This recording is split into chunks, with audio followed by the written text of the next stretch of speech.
3.1운동과 관련된 얘기니까 그래도 역사학자를 하나 붙여야 되지 않나. 그렇게 저를 이렇게 이 영광스러운 자리에 쓰게 됐는데, 처음에 저는 김영석 선생님이 오신다고 해서 제가 다른 모임에서 몇 번 제가 모셔보게 됐는데, 그분이 하시는데 제가 어떻게 가느냐 그랬는데, 가만히 생각해 보니까 이 100세 되신 김명수 선생님이 하시는데 저도 따라서 이렇게 하면 그럼 나도 100세까지 살 수 있지 않을까 이런 생각으로 올라왔습니다. 제 내용은 이 글에 다 자세하게 되기 때문에 간단하게 요약해서 말씀드리고 하겠습니다. 여러분들 너무 또 한꺼번에 많은 이야기 들어버리시면은 혼선이 있을 수 있으니까 저는 이제 오늘 그 3.1운동의 역사적 의의와 우리의 과제 이렇게 이제 큰 제목이 되어 있습니다만은, 첫 번째 3.1운동이 어떤 역사적 배경과 요인에서 왜 1918년에 안 일어나고 1920년에 안 일어나고 1919년 그것도 왜 3월 1일 날 일어났을까? 19년 3월 1일은 토요일이었습니다. 원래 천도교 쪽은 3월 3일 날이 고종 황제의 인산일, 이가 이제 장례식을 하는 날이라 3월 바로 전날 하자고 그랬어요. 그런데 우리 기독교 쪽에서는 주일날 시위를 할 수는 없다. 이래서 이제 3월 1일이 된 겁니다. 그런 얘기와 함께 쭉 이제 그 준비 과정을 자세하게 써놨는데, 그걸 제가 지금 여기서 다 이렇게 얘기할 필요는 없을 것 같아요. 그래서 이제 그건 쭉 생략을 하고, 두 번째 이제 기독교 대표분들이 우리 다 이제 그 자랑으로 여기지 않습니까? 오늘도 되게 이제 기독교인들이 들어오신다고 제가 얘기 들었습니다만은, 되게 이제 그 앞서서도 그런 말씀이 있었지만은, 당시의 인구가 한 1670만 명이었는데, 그때 우리 기독교인은 20만 그저 왔다 갔다 했습니다. 그 정도니까 그저 많이 잡아도 2%도 안 됐던 그런 열악한 교세였는데, 어떻게 그렇게 열악한 교세에도 불구하고 민족대표에 16분이나 참석했느냐? 거기에는 크게 두 가지 이유가 있습니다. 첫째는 원래는 민족대표는 당시에 지명도가 높은 어르신들, 그 시대에는 그분들은 이제 구한말에 대관직을 했던 뭐 박영효라든지 또는 그 한유설이라든지 또는 이제 윤치호, 윤웅열, 그리고는 심지어 이완영, 이런 분도 사실 이런 분들로 이렇게 민족 대표를 섬기려고 했어요. 그런데 그분들이 하나같이 다 손을 잘리기를 힘들었습니다. 야, 일본이 어떤 나라인데 만세 부른다고 독립을 시켜주겠느냐? 이건 말도 안 됩니다. 괜히 들어가서 고생만 하고 잠깐 죽을지도 모른다고 한 사람도 나서질 않았어요. 그래서 지금 민족대표 33인 하지만 당시에는 별로 이름이 없던 분들입니다. 천도교의 손병희 그 의암 선생, 그분 이제 바로 그 전에 교령을 냈던 분이니까 그분 정도는 이름이 있었던 분이고, 지금 우리 기독교계의 지금에게는 남강한 이승훈 선생을 비롯한 뭐 길선우 목사님 등등 그렇게 유명했던 분들이 아닙니다. 그러나 이분들에게는 신앙이 있었습니다. 이 일의 대표로 났으면은 분명히 감옥에도 갈 것이고, 여차 잘못하면은 내가 죽을지도 모른다는 그런 위험감이 있었고, 또 3.1운동이 전 10년 전에 이른바 백오인 사건을 통해서 그런 옥살이를 했던 경험들이 있었어요. 그러니까 요새 같으면 아마 다 피했을지 몰라요. 그런데 그분들이 그럼에도 불구하고 이게 우리 민족의 독립의 기회가 왔는데 이거를 내가 외면한다는 것은 내가 믿음 생활을 헛되게 한 거다. 아까 신성호 목사님 얘기하지 않았습니까? 서울성 목사님이 바로 그런 말해주면 신앙의식, 그걸 우리의 토속적인 언어로 얘기하면 염치라고 할 수 있습니다. 오늘날 우리 사회가 여러 가지 문제가 있지만 염치가 없는 사회가 됐습니다. 독과 거치다. 그때 이분들은 그런 염치를 갖고 신앙심을 갖고 그래 내가 감옥에 가더라도 이 정당한 것을 피할 수 없지. 그래서 이분들이 다 자임해서 다 지금 말하면 사인 다 도장을 찍었습니다. 한 분도 억지로 누가에게 대신한 게 아닙니다. 그런 16분인데 그분 중에 몇 분들이 일본의 집요한 그런 압력과 회유로 몇 분이 회전했던 건 사실입니다. 근데 그렇다고 해서 몇 번 회전했다는 걸 가지고 33의 민족대표를 다 싸잡아서 뭐 친일을 했느니 이러면서 그거를 매도하는 것은 이거 역사의 진실도 아니고 또 후에 태어난 우리로서 그걸 할 도리도 아니라고 생각합니다. 우리가 지금 3.1운동 그러면 제일 국민적으로 제일 떠오르는 분이 유관순 열사예요. 근데 물론 그분 고생하시고 옥사하셨습니다. 저는 그런 분이 한두 분이 아닙니다. 그래서 이거를 어느 한 사람을 그렇게 인위적으로 우상화하진 그렇게 하지는 말고 정말 이때 고생하신 어른들 이런 분들을 우리가 기리는 어떤 정신도 있어야 된다고 생각합니다. 그래서 여기에 제가 그 16인에 대한 33인을 다 해야 되는데 사실은 48인을 다 해야 됩니다. 이때 33인 이후에도 실제로 이 일을 추진하고 준비하고 이런 분들은 그 33인에서 빠졌어요. 그런 분들도 앞으로 좀 연구를 해서 우리가 3.1 운동하면 그 운동에 갖는 그 역사성을 좀 더 넓게 폭넓게 역사적으로 해야 된다. 그런 얘기. 근데 또 하나는 우리는 지금 이 3.1 운동 그러면 지금까지는 3월 1일 날 만세 시위를 한 것은 서울과 평양 정도로만 알았습니다. 근데 최근에 100주년을 맞으면서 이 분야에 대한 깊이 있는 연구를 해보니까 3월 1일 날 만세 시위를 한 것은 우리 남쪽에는 서울과 고양군에서 있었고 북쪽에서는 6군데 7군데가 3월 1일 날 했습니다. 예를 들면은 평양, 진남포, 안주, 선천, 의주, 원산 이런 지역에서 다 3월 1일 날 있었어요. 이게 어떻게 가능했느냐? 이게 그때 경의선이란 철도가 있었습니다. 그래서 빨리 갈 수 있었어요. 그게 한 원인이고 두 번째는 우리 기독교의 역할입니다. 그 지역에 있었던 교회들이 중심이 돼가지고 그래서 3월 1일 날 그 태화관에서 한 적에 33인이 다 모이지 못했고 29분만 모였는데 그 빠진 4분이 다 우리 목사님입니다. 이분들이 그날이 토요일이니까 그 지역에서 토요일날 시위를 하고 바로 주일날 예배를 드려야 되기 때문에 참석을 못했어요. 그날 그때 오셨어요. 다들. 네. 한 분은 이제 바로 상해에 가셨지만 그런 점도 우리가 새로 좀 인식을 하면 좋겠다. 그 다음에 이제 왜 그러면 3.1 운동 때 어떻게 그렇게 모든 사람들이 일어났을까? 그냥 잠깐 3월 1일에서 뭐 그저 한 일주일 정도 하고 말하는 모르지만 이게 6월 말 그해 6월 말까지 중국에서 일어나거든요. 그리고 뭐 연해주나 뭐 중국이나 일본이나 뭐 미주나 하여튼 한인들이 사는 곳에서는 늘 다 일어났다.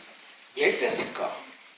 여기 이유가 있지만 가장 큰 건 일제의 그 통치술에 10년 동안 이렇게 불 끓고 있었는데 이게 다 터졌다. 19년 1월 21일 날 고정임금이 67세니까 적은 나이는 아니죠. 그 당시로 볼 때는. 근데 갑자기 돌아갔어요. 그래서 이때 이제 인식이 흉흉했습니다. 이거 무슨 독약을 줘가지고 한 거 아니냐. 실제로 지금도 그런 설이 있습니다. 아직은 그것이 증명되지는 못했지만 아무튼 이게 발단이 되고 그다음에 상해에 이제 우리가 이제 일제 1910년에 병합이 된 다음에는 이제 많은 사람들이 국내에서 독립운동을 할 수가 없으니까 해외로 망명을 갔잖아요. 그 중에 제일 많이 간 것이 이제 중국의 상해란 말이에요. 상해는 국제적인, 그 당시는 최고의 국제적인 시장이고 국제적인 도시였으니까 세계 정보가 다 들어오잖아요. 그래서 이제 거기에 윌슨이 얘기한 민족 자결주의, 어느 민족이나 큰 나라나 적은 나라나 자국에 대한, 자기 민족에 대한 자결권을 스스로 가질 수 있다, 이런 걸 증명했단 말이에요. 우리 국내에서는 몰랐죠. 그 합방, 그 병합되기 전에는 우리 신문들도 좀 있었던 거 다 없앴잖아요. 예. 그리고는 이제 나중에 이제 동아일보 조선일보 생깁니다만, 하여튼 그 얘기가 또 길어지니까, 하여튼 그래서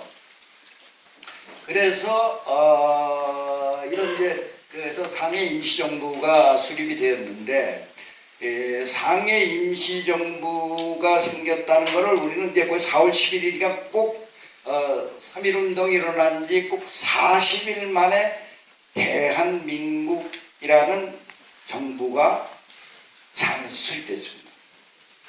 여러분과 저는 대한민국에서 태어났고 대한민국에서 살았기 때문에 좀 국호가 갖는 의미를 별로 그렇게 감흥 별로 없을 텐데, 그 앞 시대를 생각해 보십시다.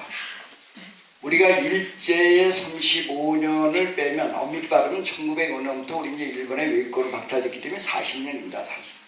40년은 우리 역사의 주인이 우리가 아니었습니다. 통감부와 총독부가 우리의 역사의 주인이었죠.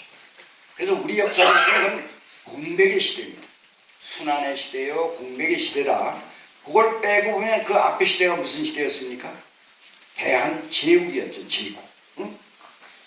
말하자면 국권과 주권이 황제에게 있었던 그런 제국의 시대에서 어떻게? 대한민국, 주권과 국권을 국민에게 준다고 하는 주권 제민의 민국이 탄생했다, 입니다.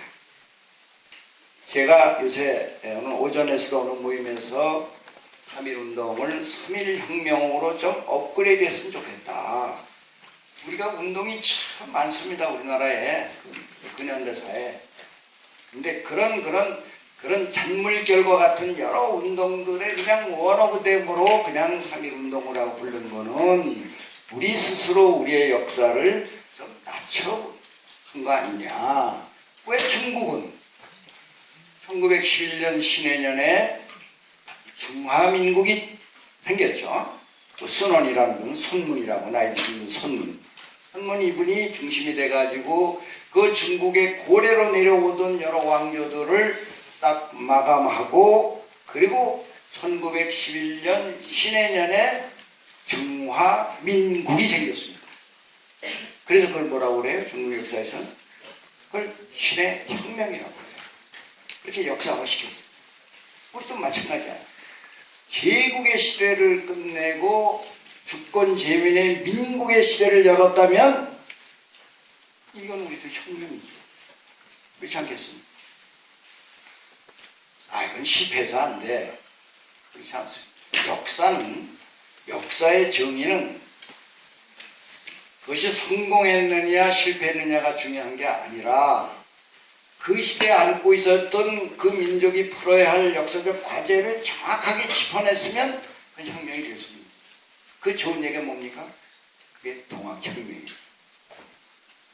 제가 고등학교 다니던 60년대 초반까지만 해도 다 동학나이라고 그랬어요. 여기 나이 드신 아마 선생님들은 다 동학나이라고 지금도 아마 입에 읽을지 몰라요.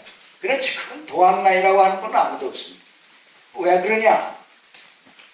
옛날에는 역사의 주체를 지배자, 치자 중심으로 봤단 말이에요.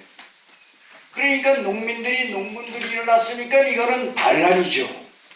그게 동학군이 일어났으니까 이거 반란. 그래서 이게 동학난이야.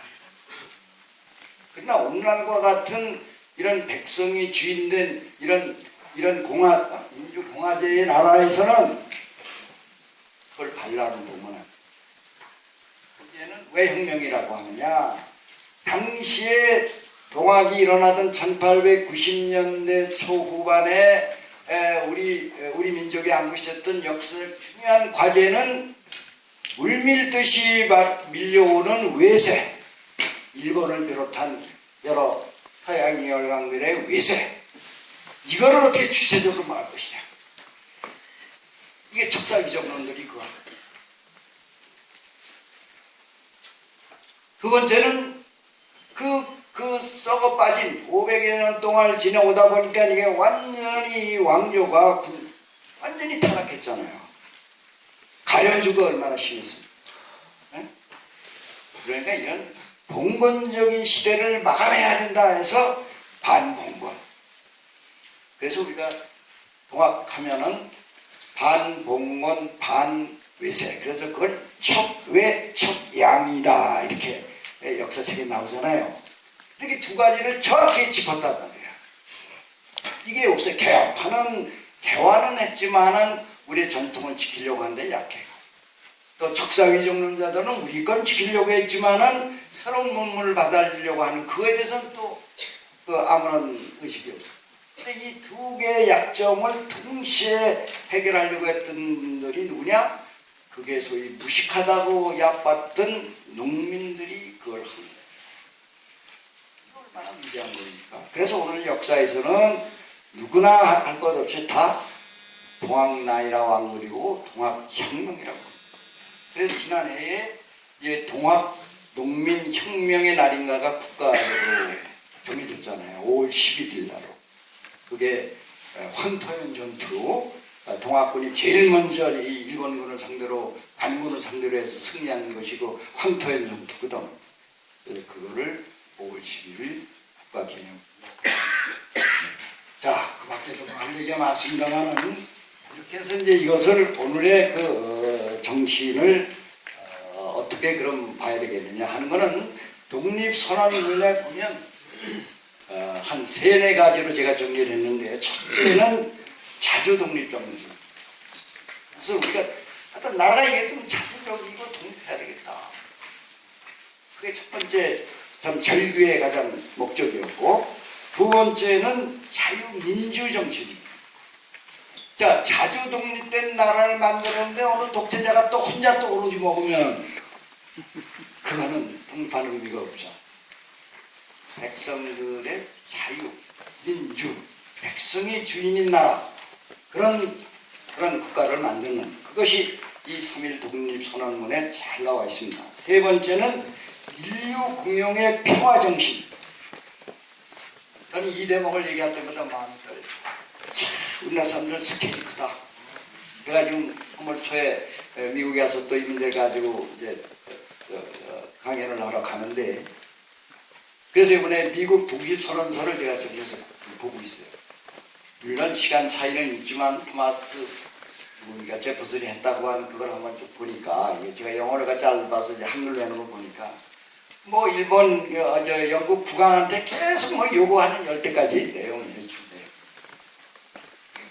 근데 우리는 일본을 탓하는 정도가 아니라 결국은 우리 조선을 독립시키는 것이 너희 일본에게도 좋고 그렇게 동양평화가 오고 이 동양평화가 발전해야 인류 공영의 시대가 온다.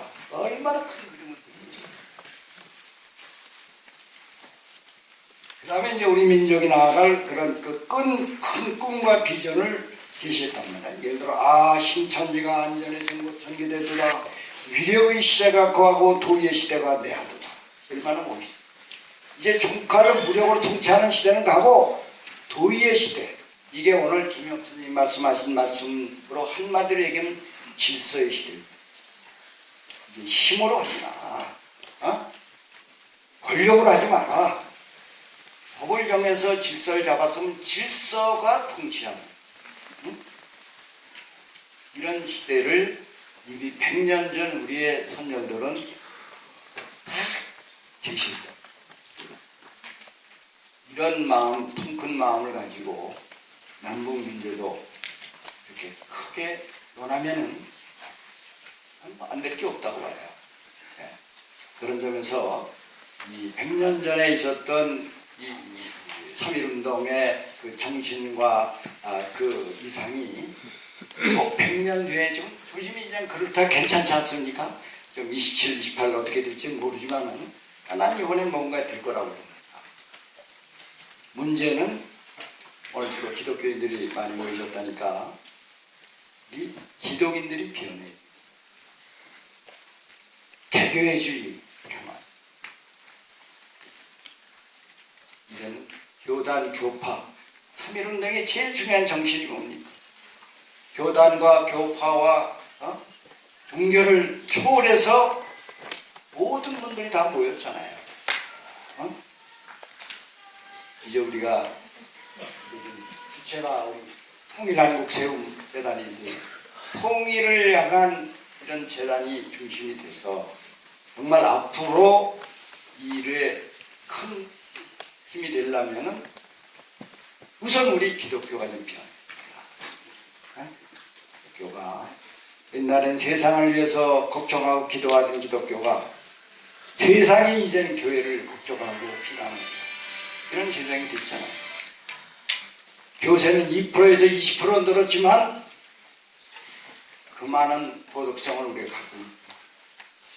이런 면에서 우리가 오히려 자성하고 자기를 돌아보고 그리고 새롭게 거듭나는 그런 3.1운동 100주년이 됐으면 하는 바람을 갖습니다. 네, 경청해 주셔서 고맙습니다. 저야말로 여기 왜 왔는지 잘 모르겠는데요. 제가 재단에서 이렇게 연락을 받을 때는요, 교수님이 저 논문을 발표하시고 저희 학술 세미나 할 때 이렇게 토론하는 사람들이 이렇게 약간의 도움을 드리는 말씀을 하는 그런 토론자인 줄 알았어요.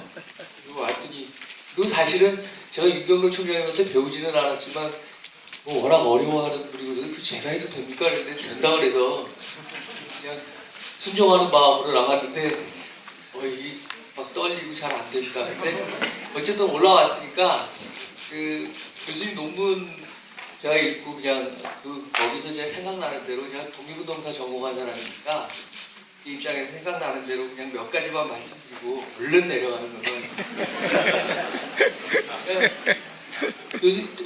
아까 소환성 목사님도 말씀드렸는데 교수님 논문에서 제가 이게 민족 대표를 가지고 이제 3.1운동의 역사적 의의를 하셨으니까 그거에는 전혀 이의가 없습니다. 그런데 3.1운동이 왜 일어났고 오늘 우리가 뭘 생각해야 하느냐라는 문제를 놓고 생각해 보면 이게 그 선교사들이 대학 이후에 선교사들이 와서 정말 헌신적으로 학생들을 가르쳤고 그게 3.1운동이 일어날 수 있었던 가장 중요한 원동력이 된 거 아닌가. 그러니까 3.1운동이 지역적으로 처음에 일어났을 때 어디서 일어나냐면 북한의 평양이나 서울, 죄송한 말씀입니다만은 남쪽으로는 좀 늦게 가요. 이게 순서가. 근데 그 이유가 뭔가 가만히 생각을 해보면 그 서양 선교사들이 와서 그 근대 교육을 가리키고 그 근대 교육 안에 민족 정신이 들어있었던 겁니다. 그리고 한국 사람들이 불쌍하니까요. 그러니까 그런 것들 속에서 이제 일본의 정책이 너무 과격하고 쌀값도 많이 오릅니다. 쌀값이 거의 막 한 20, 30배 올라요. 일본이 쌀이 모자라니까 갖고 가는 겁니다. 그래서 본질적으로는 김명석 교수님도 말씀하셨지만 경제라고 했는데 이렇게 밑으로 이렇게 보면 경제인 부분들이 있어요. 쌀값이 그래서 신문에 보면 굶어 죽는 아이들도 있고 그래요. 그 전에도 있지만 그런 게 기사로 나오는 거 보면 그런 측면들이 있거든요. 그래서 제가 수기실대학 다니고 수기실대학 교수인데 베어드 선교사나 이런 분들이 오셔서 그 학교를 세우고 교육했던 것들이 오늘날 우리가 생각해야 되는 3.1운동의 주제 중에 하나 아닌가. 그래서 그런 부분들을 좀 이렇게 말씀을 해줄 수 있으면 좋겠다 이런 생각이 좀 제가 들었습니다. 그 한 가지고요. 또 하나는 교수님 논문에 보면 이게 처음에는 3.1운동이 일어났다가 나중에 이제 이건 저도 좀 생각을 해보긴 해야 되는데 좀 과격해지는 게 적어도 그 당시에 들어왔던 사회주의하고 조금 연결이 되는 거 아니냐 이런 그런 부분이 있는데 개인적으로는 그렇게 생각합니다. 1905년 1800년 황성신문이나 이런 데 보면 러시아의 볼세비키라는 그 소수파가 있어서 굉장히 과격하다. 그래서 한국 사람들이 러시아에서 무슨 일이 일어나고 있고 이게 이제 공산주의다라는 걸 알고는 있어요. 그러니까 1919년 되면 그런 영향력이 없을 것 같지는 않습니다. 없을 것 같지는 않은데